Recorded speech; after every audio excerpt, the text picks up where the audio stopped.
আসসালামু আলাইকুম ওরহমতুল্লাহ। সুপ্রিয় শিক্ষার্থীবৃন্দ, আশা করি তোমরা সবাই ভালো আছো। এই ভিডিওটা তৈরি করছি নবম শ্রেণীর শিক্ষার্থীদের জন্য।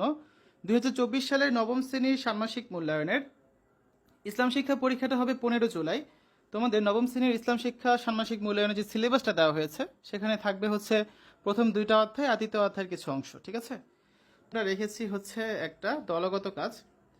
হজের দিনগুলোতে ধারাবাহিকভাবে করণীয় বিষয়ে একটি পোস্টার তৈরি করো।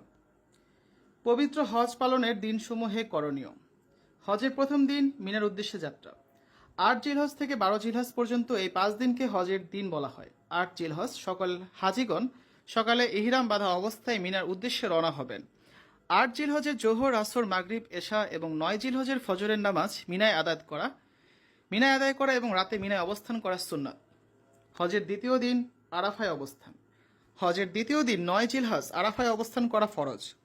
ফজরের নামাজ মিনায় পড়ে আরাফার ময়দানের দিকে রওনা করতে হয়। প্রয়োজনে ফজরের আগে রাতেও আরাফার উদ্দেশ্যে রওনা করা যায়। আরাফার ময়দানে দুপুর 12টার পর থেকে সূর্যাস্ত পর্যন্ত অপেক্ষা করতে হয়। আরাফার ময়দানে দোয়া কবুল হয়। মুজদালিফায় অবস্থান।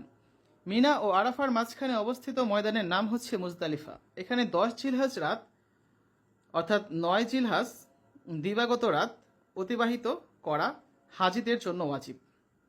মুজদালিফায় পৌঁছে এশার ওয়াক্ত হলে এক আজান ও এক ইকামতে প্রথমে মাগরিবের ফরজ, তারপর এশার ফরজ পড়তে হয়। এরপর মাগরিব ও এশার সুন্নত এবং বিতর পড়তে হয়।